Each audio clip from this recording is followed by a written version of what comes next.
Bismillah wa salatu salam ala rasulillahi sallallahu alayhi wa sallam. Inch'Allah ta'ala, on continue avec التعليقات على الحائية لابن أبي داود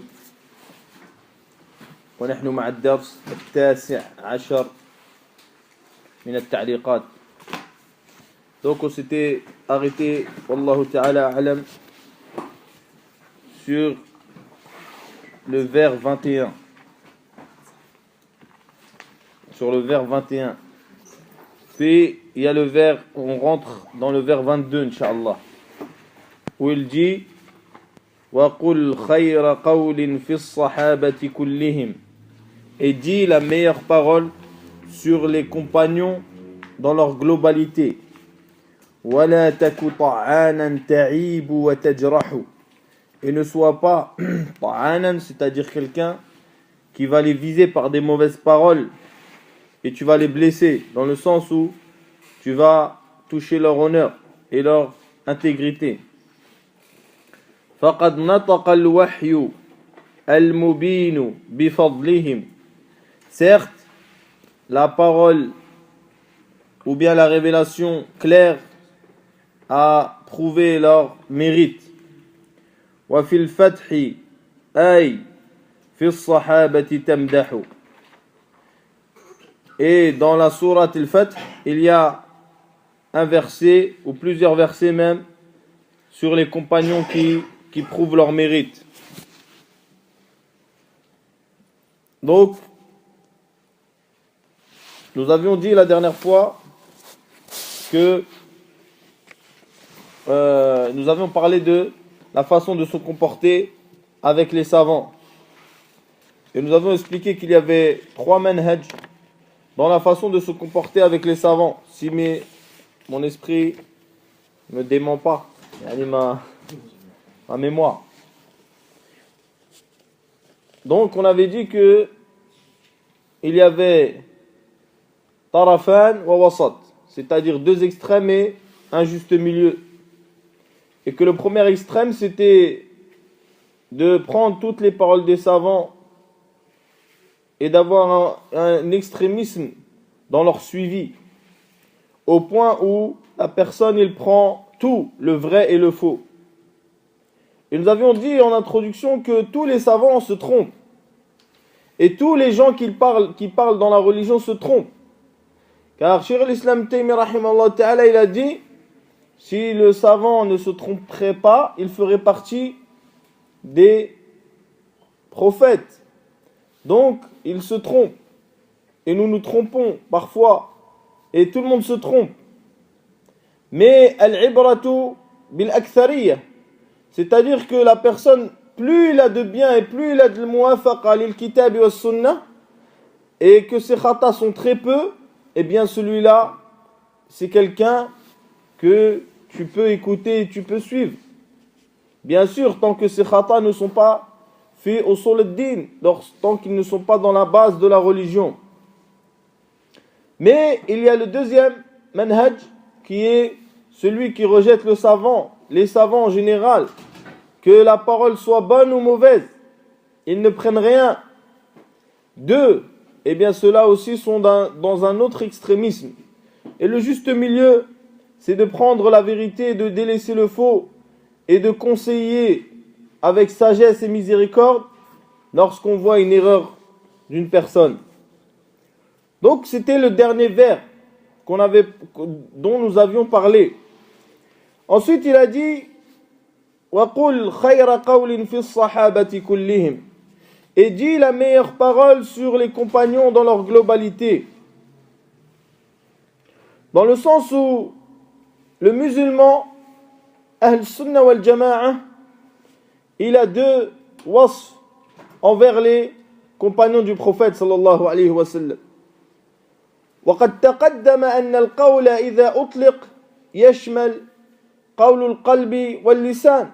Et nous avions déjà dit précédemment que lorsque la parole est générale, comme c'est le cas, eh bien elle englobe la parole du cœur et de la langue. Donc cela veut dire 2 choses. Cela veut dire que lorsque le Musannif rahimahullah, al-Nazim, Ibn Abi Daoud, dit que tu dois dire une bonne parole, c'est-à-dire en premier lieu, tu dois avoir salamatu sadr fi ashabi rasulillah. C'est-à-dire que tu n'as aucune chose envers les compagnons du prophète sallallahu alayhi wa sallam dans ta poitrine. Et la deuxième chose, c'est que tu dois dire que du bien sur eux. Et tu ne dois pas les mentionner en mal ou avec des paroles mauvaises. Et c'est pour cela que Allah Azza wa Jalla a dit وَالَّذِينَ جَاءُوا مِن بَعْدِهِمْ يَقُولُونَ رَبَّنَا اغْفِرْ لَنَا وَلِإِخْوَانِنَا الَّذِينَ سَبَقُونَا بِالْإِيمَانِ وَلَا تَجْعَلْ فِي قُلُوبِنَا غِلًّا لِلَّذِينَ آمَنُوا. Donc regardez la parole d'Allah Azza wa Jal, elle englobe les deux choses. وَالَّذِينَ جَاءُوا مِن بَعْدِهِمْ. Et ceux qui sont venus après, ils disent avec leur bouche رَبَّنَا اغْفِرْ لَنَا وَلِإِخْوَانِنَا. Oh Allah, pardonne-nous et pardonne à nos frères qui nous ont précédés dans la foi, c'est-à-dire les compagnons du prophète sallallahu alayhi wa sallam. وَلَا تَجْعَلْ فِي قُلُوبِنَا. Et ne mets pas dans nos cœurs de la méchanceté envers eux. غِلًّا لِلَّذِينَ آمَنُوا.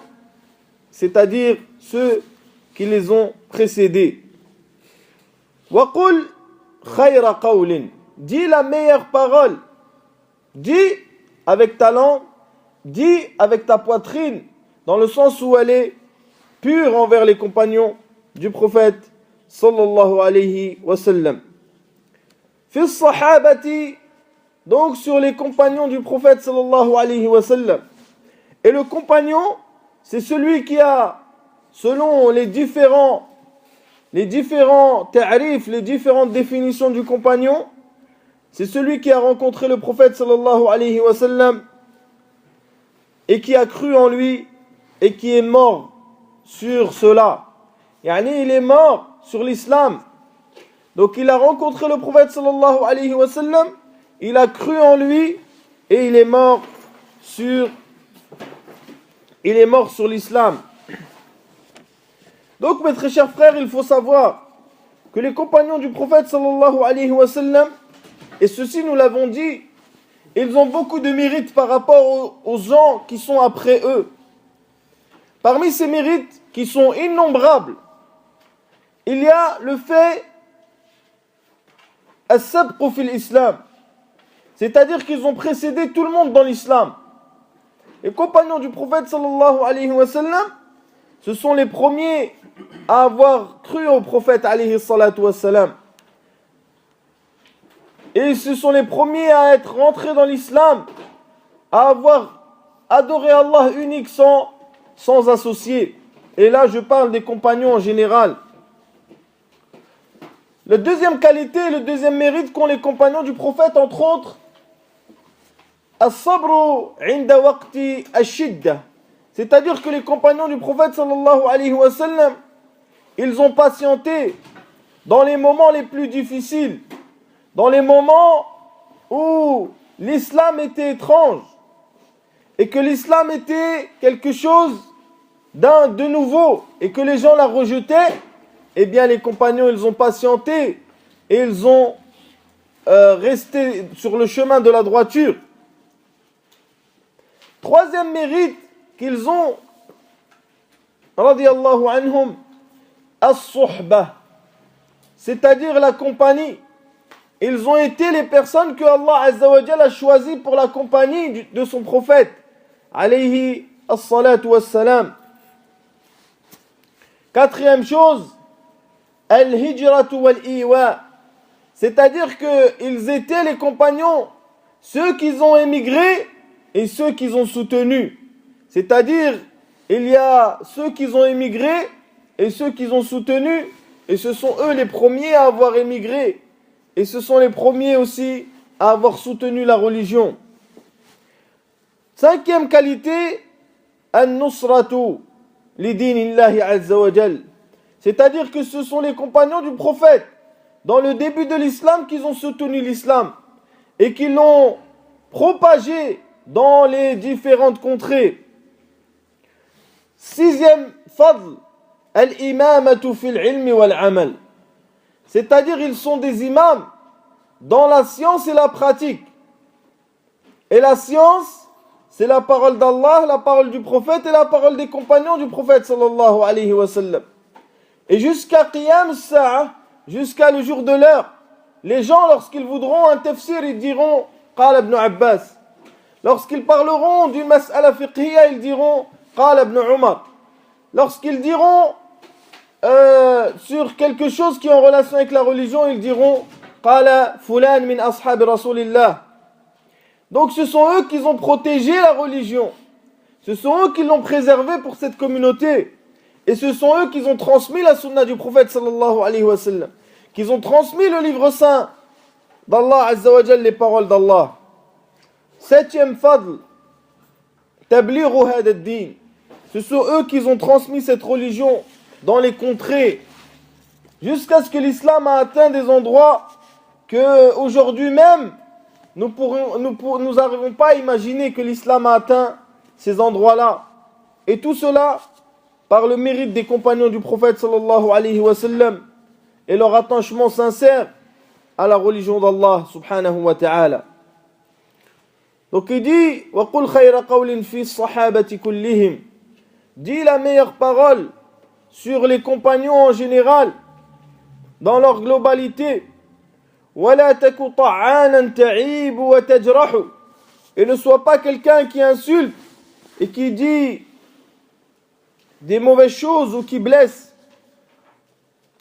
Donc manhaj ahl-sunnati wal-jama'a, le chemin qu'a emprunté les gens de la sunna et du consensus, c'est qu'ils ne citent pas les compagnons du prophète sallallahu alayhi wa sallam en mal.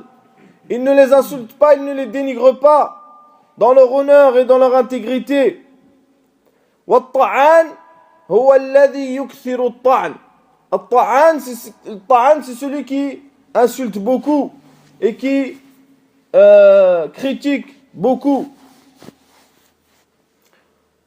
طَعَانًا تَعِيبُ وَتَجْرَحُ. والجرح, c'est la blessure. يعني من منهج أهل السنة والجماعة في أصحاب رسول الله صلى الله عليه وسلم أنهم لا يخوضون فيما شجر بينهم. Ils ne parlent pas et ils ne rentrent pas dans les détails, dans ce qui s'est passé entre eux comme divergence. Radiyallahu ta'ala anhum. Et ceci, lorsqu'ils les citent, ils les citent en bien, et ils les citent dans le bien, et ils ne cherchent dans aucun cas le dénigrement des compagnons du prophète sallallahu alayhi wa sallam. Et mes très chers frères, il faut savoir que parmi les signes de l'innovation et des innovateurs, c'est qu'ils critiquent les compagnons du prophète sallallahu alayhi wa sallam. C'est qu'ils critiquent les compagnons du prophète sallallahu alayhi wa sallam. C'est donc pour cela que le prophète alayhi salatu wa sallam, il a fouetté Hassan ibn Thabit wa Himna ibn Jahsh lorsqu'ils ont parlé mal de Aïcha. Ils ont été fouettés.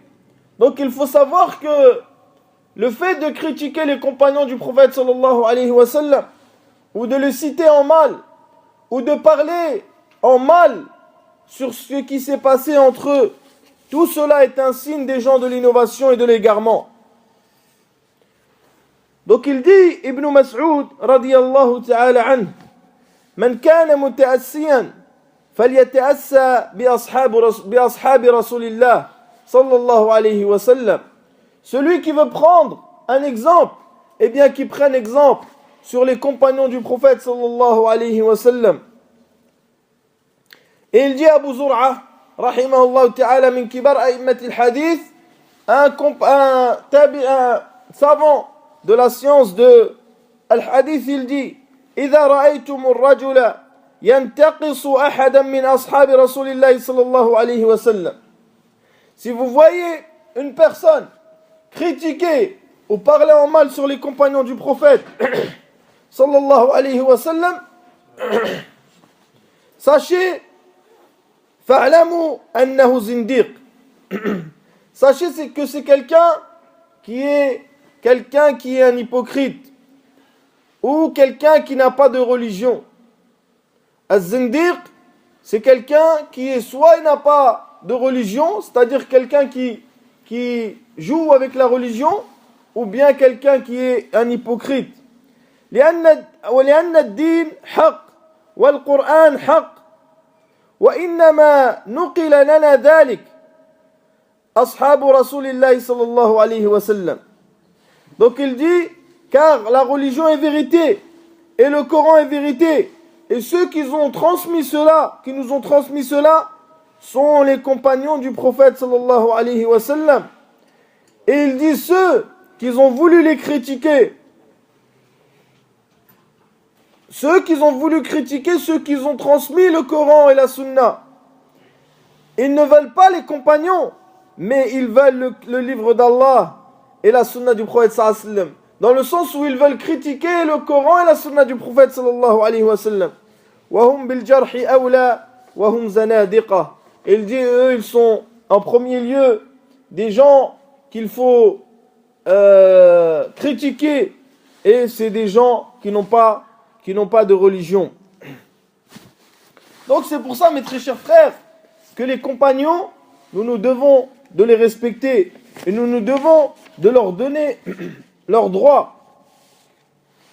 Et il faut savoir que celui qui critique les compagnons ou qui les dénigre dans leur intégrité, eh bien, cela implique qu'il a dénigré le prophète sallallahu alayhi wa sallam. Car le prophète alayhi salatu wa sallam, c'est lui qui a éduqué les compagnons du prophète sallallahu alayhi wa sallam. C'est lui qui a éduqué ses compagnons.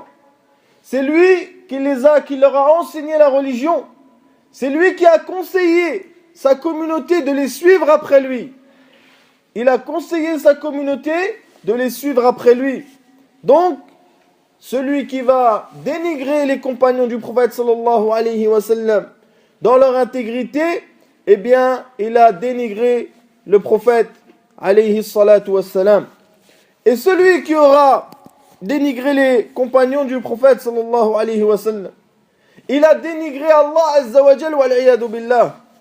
Tout ça car Allah azza wa jal, c'est lui qui a choisi, c'est les compagnons du prophète sallallahu alayhi wa sallam.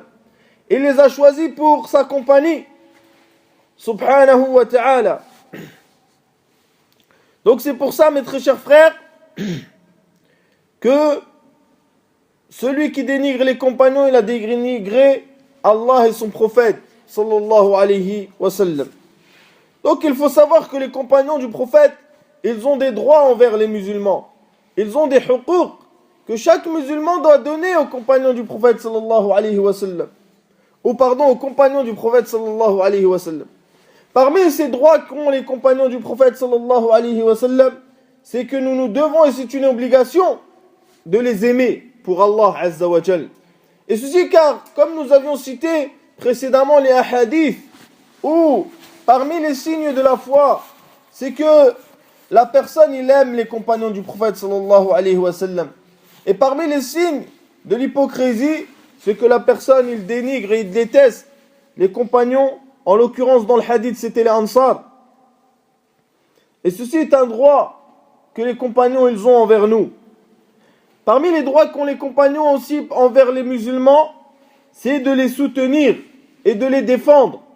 Lorsque un ta'in, un dal, un munharif, un zindiq parle en mal des compagnons du prophète sallallahu alayhi wa sallam, c'est de notre devoir de les soutenir et de les défendre, de citer leurs mérites et de citer leur grande valeur auprès de la communauté et dans le cœur de chaque musulman. Parmi les droits qu'ils ont envers nous aussi, mes très chers frères, c'est de faire l'invocation pour eux, d'invoquer Allah pour eux. C'est-à-dire que tu demandes à Allah azza wa jal de leur donner une grande place.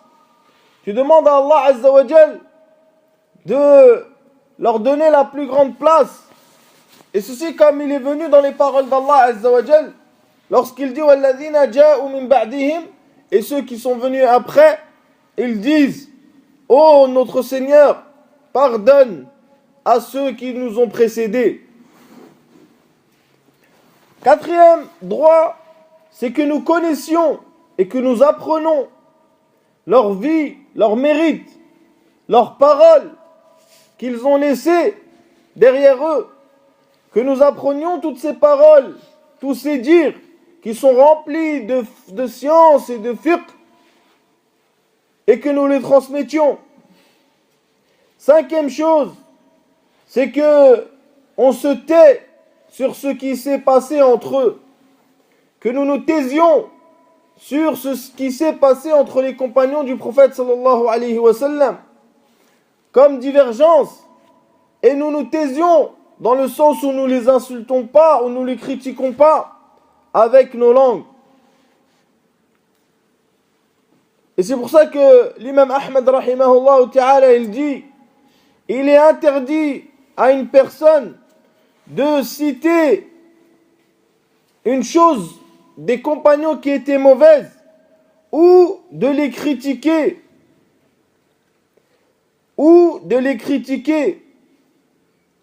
Il dit: celui qui fait cela, il doit être éduqué. Wa illa, ou il va être fouetté et emprisonné jusqu'à la mort. Regardez la dureté qu'il avait l'imam Ahmad rahimahullah envers celui qui insulte les compagnons du prophète sallallahu alayhi wa sallam. Alors imagine-toi celui qui insulte Allah ou celui qui insulte le prophète sallallahu alayhi wa sallam. Donc il faut savoir, mes très chers frères, que cette action est une action mauvaise et que c'est une chose dangereuse pour le croyant. Donc mes très chers frères, il faut savoir que les gens sont de plusieurs catégories sur les compagnons du prophète sallallahu alayhi wa sallam. Première catégorie, ce sont les gens où on va parler en général des compagnons et de la famille du prophète sallallahu alayhi wa sallam. Première catégorie, ceux qui ont غلوا في أهل البيت, ils ont été extrêmes dans la famille du prophète sallallahu alayhi wa sallam, et ils détestent et ils sortent de l'islam les compagnons du prophète sallallahu alayhi wa sallam. Et ceux-là sont Ar-Rafida.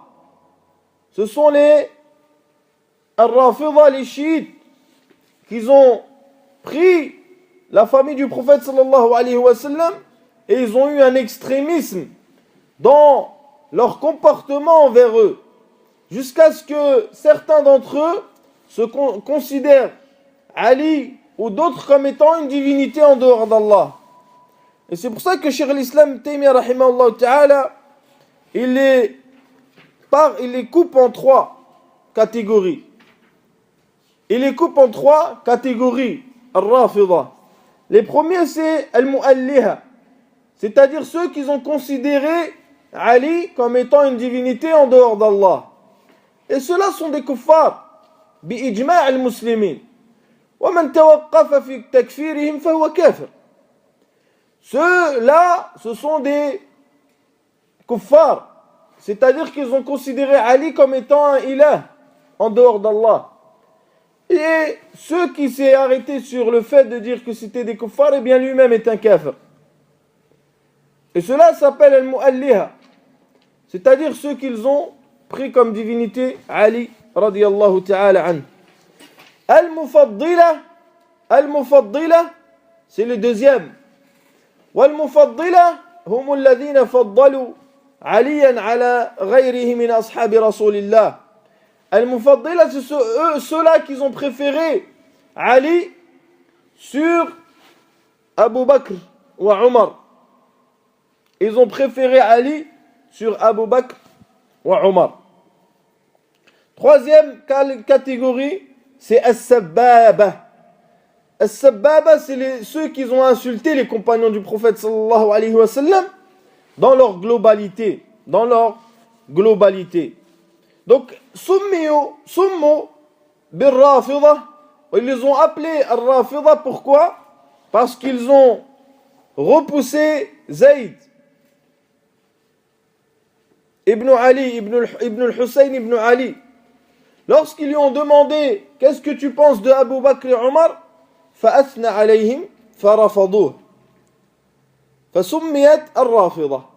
Donc ils leur ont demandé à le petit-fils de Ali, ils lui ont demandé qu'est-ce que tu penses de Abu Bakr et Omar. Alors ils l'ont rejeté. Il a dit c'est des gens bien, ils l'ont rejeté lorsqu'il a dit ça. Ensuite ils les ont appelés Ar-Rafida, ceux qui rejettent.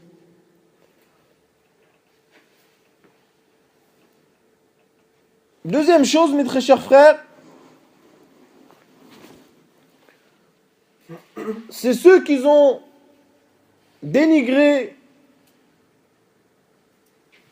la famille du prophète sallallahu alayhi wa sallam et certains compagnons. Et cela s'appelle, ils les appellent al-ulama al-nawasib. Al-nawasib.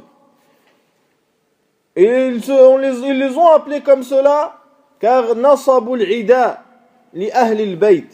C'est-à-dire qu'ils se sont déclarés contre la famille du prophète sallallahu alayhi wa sallam.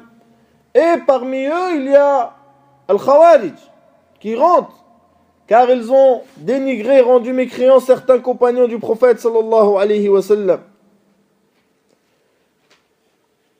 La troisième jama'a, c'est-à-dire entre deux extrémismes, il y a toujours un juste milieu, qui est le juste milieu de Ahl-Sunnah wal Jama'a, qui est le fait de dire que nous aimons les compagnons, nous les respectons et nous leur donnons leur place entière, sans leur donner une place qui n'est pas la leur, dans le sens où nous les adorons pas en dehors d'Allah Azza wa Jal, et sans leur donner une place qui n'est pas la leur, dans le sens où nous les dénigrons pas.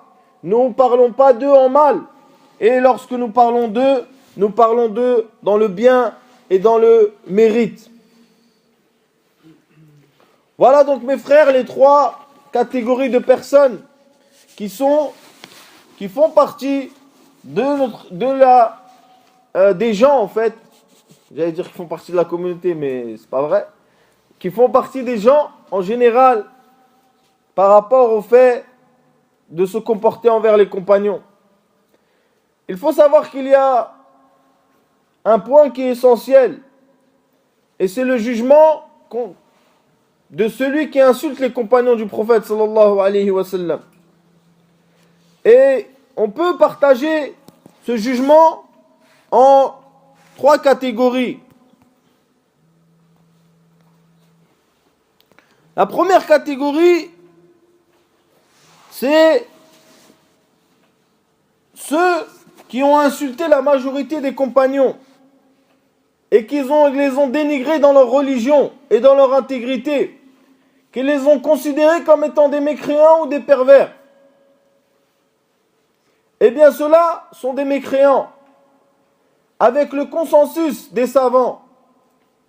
Et le consensus a été rapporté par plusieurs savants, entre autres Ibn Hazm, wa Shaykh al-Islam Ibn Taymiyyah, wa Ibn Kathir, qu'ils ont rapporté le consensus sur le fait que ceux qui insultent les compagnons du prophète sallallahu alayhi wa sallam, dans leur généralité, dans leur totalité ou dans leur majorité, eh bien sont considérés comme étant des mécréants qui sont sortis de l'islam. La deuxième catégorie, c'est une personne qui va insulter un compagnon du prophète sallallahu alayhi wa sallam ou le dénigrer, un des compagnons du prophète sallallahu alayhi wa sallam, qui est plus ou moins connu comme étant quelqu'un de bien, de respectable, et qui va le considérer comme étant quelqu'un de mécréant ou de pervers. Eh bien, il y a une divergence, mais l'avis le plus prépondérant, c'est que lui aussi est un mécréant. La troisième catégorie, c'est une personne qui va insulter les compagnons du prophète sallallahu alayhi wa sallam par rapport à une chose qui n'est pas en relation avec la religion, pas en rapport avec leur intégrité. Mais il va les insulter par exemple en disant certains d'entre eux étaient des avares, ou ils n'étaient pas des gens ascètes. Ce n'est pas des gens de zuhd. Par exemple, eh bien celui-là n'est pas considéré comme étant quelqu'un qui est sorti de l'islam, mais c'est quelqu'un qui est un pervers, c'est un fasiq. Donc c'est pour cela qu'il faut bien faire attention lorsqu'on parle des compagnons du prophète sallallahu alayhi wa sallam. Mais comme vous le savez aussi, mes très chers frères, que la plupart, ou plutôt Ash-Shi'a al-Rawafid, les Rafidah, ils considèrent les compagnons comme étant des mécréants, pour la plupart d'entre eux, sauf quelques-uns. Donc ce jugement les rend eux-mêmes mécréants, wal-'iyadu billah. Donc il dit l'auteur, rahimahullah, Ibn Abi Daoud, il dit فَقَدْ نَطَقَ الْوَحْيُ الْمُبِينُ بِفَضْلِهِمْ. Donc, il dit la révélation a parlé. La révélation pure a parlé de leur mérite. Ou la révélation claire a parlé de leur mérite. Et lorsque nous parlons de révélation, eh bien ceci englobe le livre d'Allah Azza wa Jal Saint et la tradition du prophète sallallahu alayhi wa sallam. Les deux sont considérés comme étant la révélation. Et ceci, nous l'avions cité précédemment. Donc il y a plusieurs versets. Et pour celui qui a une compréhension du livre saint, eh bien il y a plusieurs versets, des dizaines, qui parlent du mérite des compagnons du prophète sallallahu alayhi wa sallam. Et il y a plusieurs hadiths authentiques rapportés par le prophète sallallahu alayhi wa sallam sur le grand mérite qu'avaient les compagnons du prophète sallallahu alayhi wa sallam. Entre autres, la parole d'Allah: والسابقون الأولون من المهاجرين والأنصار والذين اتبعوهم بإحسان رضي الله عنهم ورضوا عنه.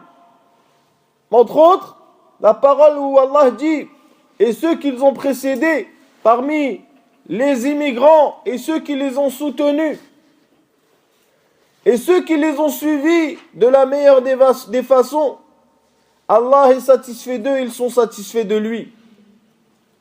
Et il est rapporté.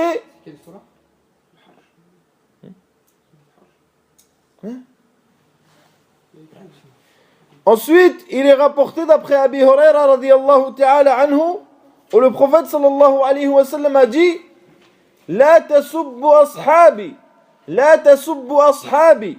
Il a dit: n'insultez pas mes compagnons, n'insultez pas mes compagnons, par celui qui détient mon âme dans sa main. Si un d'entre vous dépensait la montagne de Uhud en argent, eh bien, il n'atteindrait pas le mérite de l'un de mes compagnons, ou même pas la moitié de l'un d'entre eux.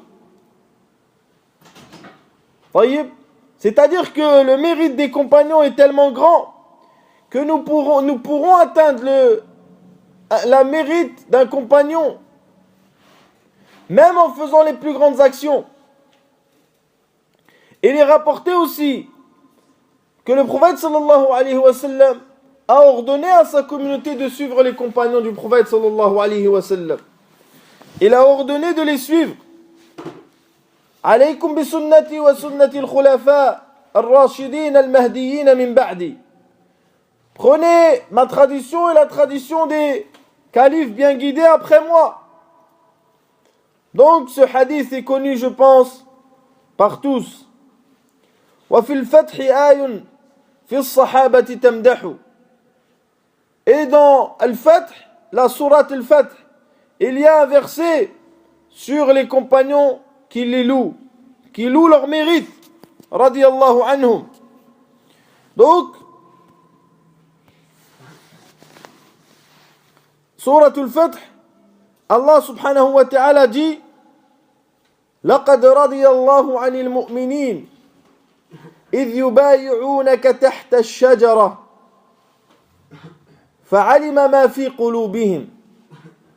Donc Allah Azza wa Jal, il dit, certes Allah est satisfait des croyants qui t'ont fait le serment sous l'arbre. Il a su ce qu'il y avait dans leur cœur.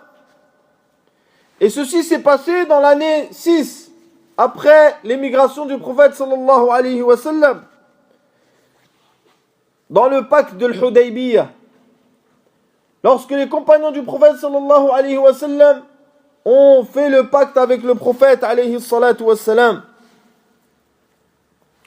Wal-ay, c'est jam'u aya, wa hiya al-alama. C'est-à-dire, al-aya, c'est-à-dire c'est le signe. Et il y a d'autres versets dans Surat al-Fath qui prouvent le mérite des compagnons. Comme Allah subhanahu wa ta'ala, il dit Muhammadur Rasulullah والذين معه أشداء على الكفار رحماء بينهم تراهم ركعا سجدا الآية. Donc Allah subhanahu wa ta'ala, il dit, en louant ses compagnons et en prouvant leur mérite, il dit Muhammad, le prophète d'Allah, et ses compagnons, et ceux qui sont avec lui, yani les compagnons, ils sont durs avec les mécréants et miséricordieux entre eux. C'est-à-dire qu'Allah Azza wa Jal, il a dit que ce sont ceux qui sont avec le prophète sallallahu alayhi wa sallam. Et cela est un mérite qui est aussi un mérite énorme. Tamdahu, c'est-à-dire que elle les loue, dans le sens où yuthni al-Qur'anu alayhim, c'est-à-dire que le Coran, il les cite et il cite leur mérite. Il les cite et il cite leur mérite. Donc, lorsque la parole d'Allah Azza wa Jal parle du mérite des compagnons, lorsque la parole d'Allah parle de l'importance et de la grandeur des compagnons, lorsque la parole du prophète sallallahu alayhi wa sallam parle des compagnons et de leur mérite, comment se peut-il qu'une personne après cela, après toutes ces paroles-là, vienne et dénigre les compagnons et parle en mal sur eux, parle en mal sur ce qui est passé entre eux comme divergence? Eh bien, ceci est une preuve d'une maladie profonde des cœurs. C'est donc pour cela, mes très chers frères, que le musulman, le vrai musulman, eh bien, il connaît le mérite des compagnons du prophète sallallahu alayhi wa sallam. Il les suit dans tout ce qu'ils ont fait comme bien, tout ce qu'ils ont dit comme bien, comme mérite. Il se rappelle et il lit la vie des compagnons du prophète sallallahu alayhi wa sallam. Il apprend leur vie, il les connaît. Il donne les noms des compagnons à ses enfants. C'est comme cela, mes très chers frères, que le croyant, il montre son attachement aux compagnons du prophète sallallahu alayhi wa sallam. Et c'est pour cela que vous voyez les chiites, alayhim la'natullah, les chiites, lorsqu'ils donnent ou lorsqu'ils entendent qu'un tel enfant ou tel enfant s'appelle Abu Bakr ou Omar, ils deviennent fous. Pourquoi? Parce qu'ils montrent qu'ils détestent Abu Bakr et Omar, jusqu'à ce qu'ils ont des sortes différentes d'invocations qui maudissent Abu Bakr et Omar. Wal'iyadu billah. Donc c'est pour cela, mes frères, que nous demandons à Allah Azza wa Jal de préserver nos langues sur les compagnons du prophète sallallahu alayhi wa sallam et de remplir nos cœurs d'amour des compagnons du prophète sallallahu alayhi wa sallam. Subhanak wa bihamdik, shahadu an la ilaha illa ant, astaghfiruka wa atubu ilayk.